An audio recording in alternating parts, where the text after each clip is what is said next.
ไม่ชี้ตัวอะไรยังไม่บอกยังไม่บอกก็อย่าแหวนไปเลยถวายกองทุนพิเศษสำหรับปี2026 1,000 เหรียญอนุโมทนาด้วยนะอย่าอุ่นเอิ้นไปถวายลูกปัจจัย30 เหรียญอนุโมทนาด้วยนะทุกบอก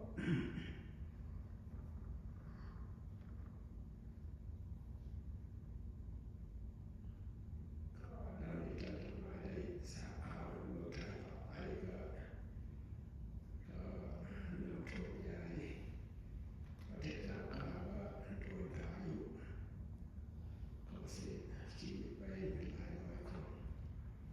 บ้านชาวก็เสียหมดก็เชื่อเข้าไป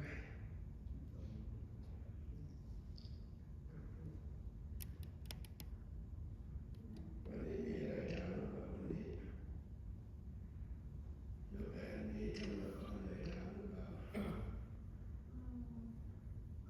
ที่บอกว่าพิจารณามหาพูดนี่คืออะไรพิจารณามหาพูดก็คือมหาพุทธรูปมหากะยิ่งใหญ่พุทธรูปก็คือสิ่งที่ปรากฏชัดเจนก็คือธาตุสี่ประการดินน้ำลมไฟแล้วว่าภาษาบาลีเรียกว่ามหาพุทธะเรียกว่ามหาพุทธก็ดินน้ำลมไฟเวลาเรานั่งสมาธิเราจะเห็นธาตุสี่ประการนี้ปรากฏเกิดขึ้นก็พิจารณาก็ดินน้ำลมไฟคิดว่าเรามีความรู้สึกแข็งอ่อนก็ธาตุดินแล้วธาตุดินเราก็คิดว่านี่ก็ธาตุดินไม่ใช่เราไม่ใช่เขาไม่ใช่หญิงไม่ใช่ชายไม่ใช่บุคคลก็ธาตุดินธรรมชาติของธาตุดินมีธรรมชาติแข็งและอ่อนก็ไม่ใช่แข็งตลอดอ่อนตลอดมันก็เกิดขึ้นมันก็ดับไปก็พิจารณาธาตุดินธรรมชาติของเขาที่เกิดขึ้นดับไปแล้วพิจารณามาพุทธนั่นแหละก็พิจารณาที่น้ำลมไฟกับน้ำก็ไหลและเกาะกลุ่มมีธรรมชาติไหลและเกาะกลุ่มร่างกายของเราก็มีน้ำลายน้ำตาปัสสาวะนี่เป็นต้นนั่นแหละมันก็ไหลออกมาก็บางครั้งก็มีความเกาะกลุ่มรัดโผร่างกาย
Shana Mosaka Dita Damo